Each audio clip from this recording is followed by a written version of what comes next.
Let's go to a program that caused Nick Saban some friction, some problems over the last decade. That would be the Clemson Tigers. Clemson, two very, very impressive results in the last 2 weeks. The win against Wake, the win against NC State last week. DJ Uiagalelei, 8 touchdowns, 0 interceptions in his last 2 games. Our own Darian Rencher was on Twitter saying that if DJ had played like this at this point last season, the preseason Heisman hype wouldn't be far off. I don't know that I necessarily agree with that. You could talk me into it. Darian could certainly talk me into it. But what I am talked into is my overreaction for Clemson, which is the Tigers are now a national title favorite. Max, what do you think? No, not yet. Not yet. Not enough on the resume. Not enough on the resume yet. You still have some other teams to go through. I think you have to win that ACC championship. You have to do it convincingly.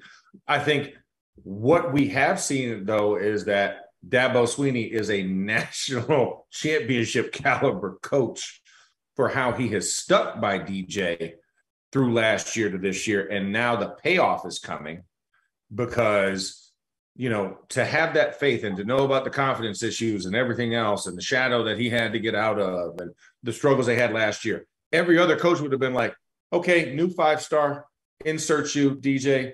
You and Dr. Pepper, go sit somewhere else, enjoy that, or go transfer. But Dabo was like, no, he personally kept that kid, his head in there, and now you're starting to see this Clemson team come of form, a very young team from a year ago that you could see the after effects of getting poached year after year in the draft, guys who are starting in the NFL and being game breakers. You're now starting to see that team start to formalize again.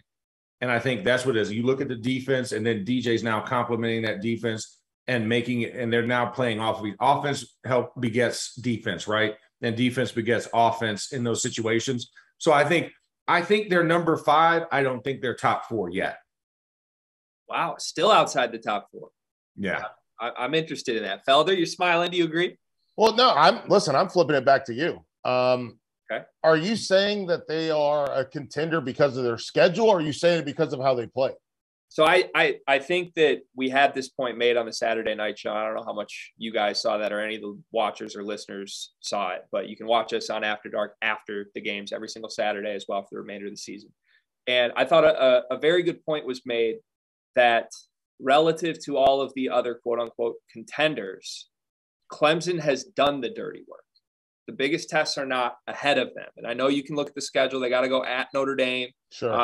They've got Syracuse, Miami. I mean, those are games that could get dicey. They're at Florida State. It's probably the toughest, although Florida State looks vulnerable after the last week. Sure. But to me, like, Clemson has already gotten the A+ grade on the 2 tests. And I look at the schedule. I don't think they're going to lose a game. I think we can pencil them in for the college football playoff right now. And relative to my expectations and what I thought of this program, I was pushing Darian in the preseason. I didn't expect that. I didn't think this team was going to win the ACC.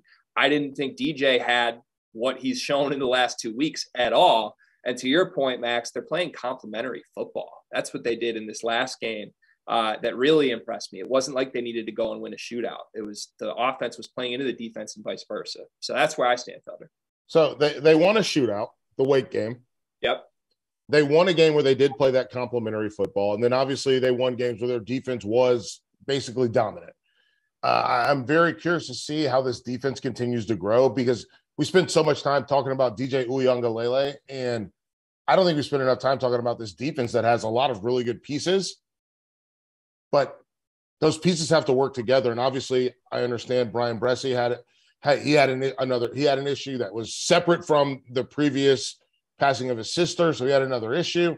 So they've got to still get healthy and get things together on defense. So the big thing for me that I'm looking for from Clemson is, what does this team look like when they're whole?